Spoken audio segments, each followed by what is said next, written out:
पीवत भागवतम रस मालयम। तो कथा क्या है? एक रस है, व्यास जी लिख रहे हैं। इसलिए कहा जाता है कि रसिक श्रोता पधारे हैं, जो रस को पी रहे हैं। आप सबको रस आ रहा है कथा में? आहा, आ ही रहा है, जब तो सोना छोड़ दिया आप लोगों ने। 2 दिन तो खूब सोए थे, और जब स्वाद आने लगता है तो फिर नींद भाग जाती है।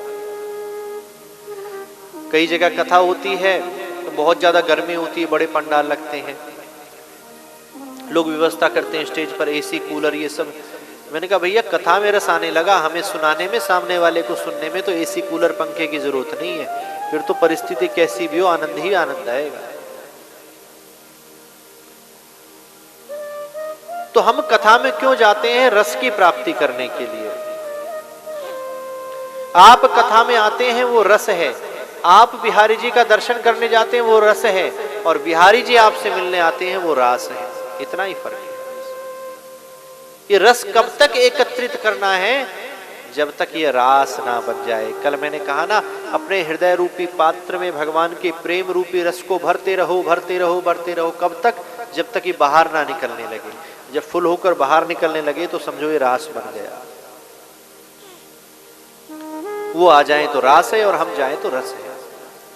अगर आपके पास ठाकुर जी हैं, लड्डू गोपाल जी हैं, 2 ठाकुर जी आज पधारे हैं, तो आपके यहां नित्य रास चल रहा है, क्योंकि लीला नित्य चल रही थी, चल रही है, चलती रहेगी। माया के विकारों के कारण हमें लीला की अनुभूति नहीं होती है। ठाकुर जी की वेणु आज भी बज रही है। जिसको सुनाई पड़ी वो यहां आकर बैठा है, जिसको नहीं सुनाई पड़ी वो अपने नाना प्रकार के जंजालों में, कामों में उलझा हुआ है। ये वेणु ही सुनकर आप सब वृंदावन में आकर बैठे हो। इसलिए वेणु नित्य बज रही है, लीलाएं भी नित्य हो रही है।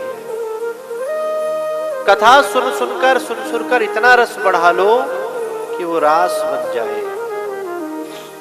इसका मतलब नृत्य नहीं होता। रास का मतलब क्या समझते हैं लोग? कि ठाकुर जी के संग गोपियां नृत्य करती हैं, यही रास है। रास का मतलब नृत्य नहीं है। रास का मतलब है जीव और परमात्मा का मिलन। देखने में जितना नृत्य लग रहा है, समझने में उतनी ही समाधि है।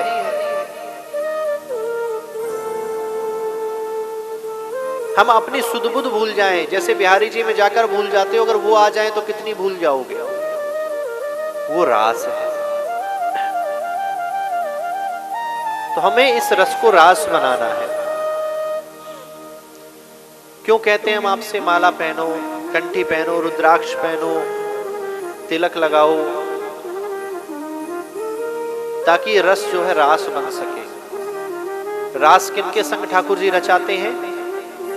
जो भक्त ठाकुर जी को प्रिय लगते हैं, जो उनके प्रेमी हैं, जिनसे वो प्रेम करते हैं। एक पिता के 4 पुत्र हैं, एक से वो ज्यादा प्रेम करता है। क्यों करता है?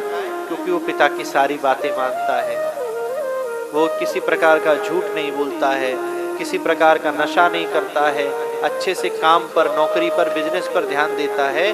तो क्या होता है कि माता पिता प्रेम करते हैं। उसी प्रकार से हमारे पिता कौन है? परमात्मा। त्वमेव माता च पिता त्वमेव, त्वमेव बंधु च सखा त्वमेव। हम उनके अनुकूल आचरण करेंगे तो जिस प्रकार से एक पिता अपने लाडले पुत्र को प्रेम करता है, उसी प्रकार से ठाकुर जी हमें करेंगे। और गोपियां